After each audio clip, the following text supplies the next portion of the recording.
Hello, darlings. You've all heard of Marilyn Monroe. Some have seen a Bridget Bardot. Well, now it's time for the Cognac show.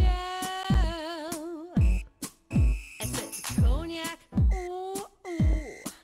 I said Cognac, ooh, ooh, ooh. I'm your bubbly blonde, fabulously dressed.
I'm Cognac Wellerlane. We're here at the New York Athletic Club for Give Kids a Shot National Meningitis Association. In just a moment, the stars will be arriving on the red carpet.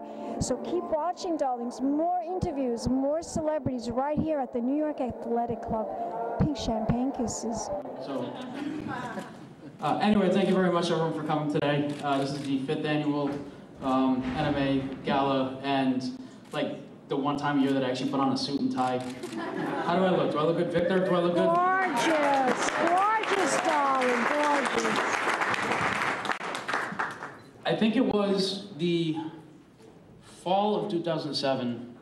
My mom, Nancy, came up to me and she was all excited and so enthusiastic, and she said, listen, next spring we're gonna have this big gala, we're gonna have this, it's gonna be this great event, you know, it's in the works, we're trying to get it done.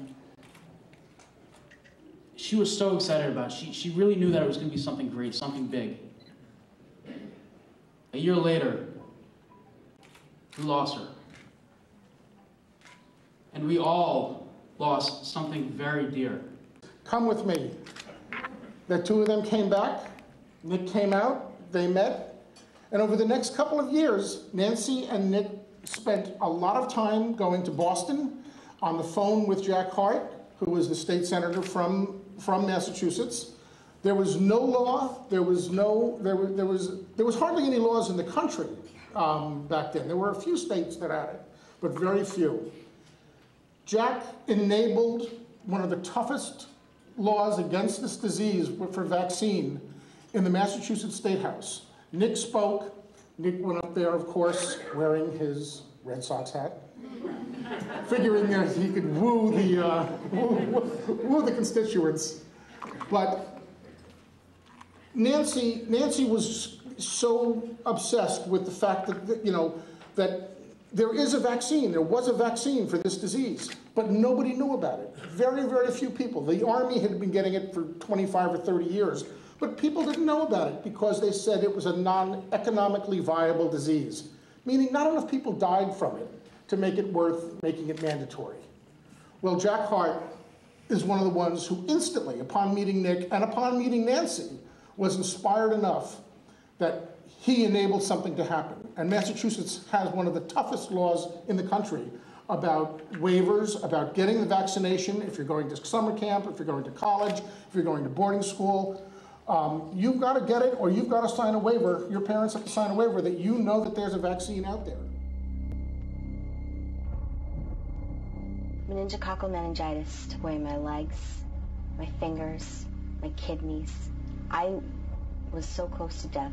This disease has taken my whole pointer finger, 2 halves of these 2 fingers, has taken my left foot, obviously, and most of my right leg.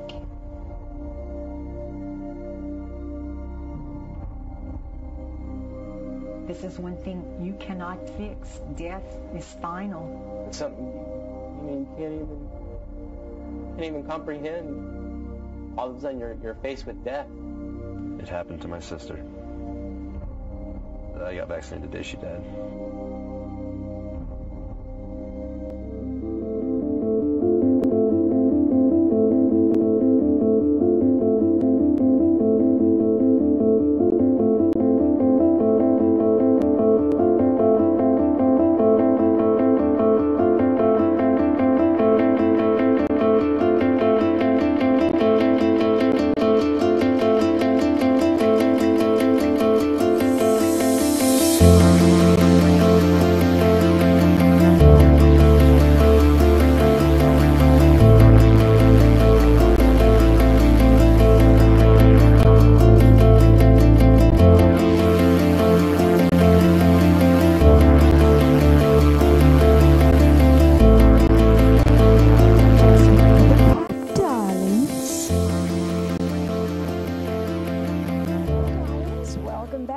I'm Cognac Wellerlane, and we are here for Give Kids a Shot, this National Meningitis Association. We're here at this wonderful venue, and it's all about the New York Athletic Club. And I'm here with this gentleman who is going to talk to us about the beautiful Judith Ripka jewelry that's being auctioned off tonight. Introduce yourself to the camera. Sure. My name is Andrew Katz, and I run the philanthropic division at Judith Ripka. It's called the Helping Hand, and we help various charities around the country with what we call Judith Ripka Jewelry Bar. It's a wide range of jewelry, both from the sterling silver line as well as the 18-karat gold line. Everything is consigned to the charity at a wholesale level, and we raise a lot of money for them. Now, tell my audience how many pieces of jewelry are being auctioned off this evening. We have about 35 pieces of Judith Ripka jewelry, both again from the sterling silver as well as the 18-karat gold line. Wow. And how much would you say, how many thousands of dollars worth of jewelry is sitting right behind? Probably about 100,000. 100,000. Yeah, give or take. Well, it's a fantastic and a very worthy cause. And Judith Ripka, you could tell my audience a little bit about the jewelry.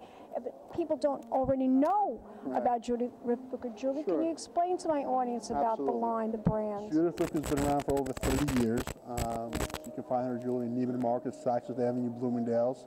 She's in hundreds of independent stores, and she's got about 10 stores around the country as well. And she makes beautiful jewelry. She's very philanthropic, and she loves doing this for charity.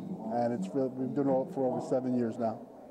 Tell my audience, where can we go to learn more information about Judith Ripka? Sure. JudithRipka.com. See her website, and you can see all the boutiques she has. And also Facebook too? Yeah, she has a Facebook page as well. Fantastic. Well, I want to thank you very much for that wonderful interview. Thank you for being here today. Appreciate it. And we'll be back in a moment, darlings, with more interviews right here at the New York Athletic Club for Give a Kids a Shot National Meningitis Association Charity Gala. Pink champagne kisses. Hello, darlings. You've all heard of Marilyn Monroe. Some of you know Bridget Bardot. Well, now it's time for the Cognac show.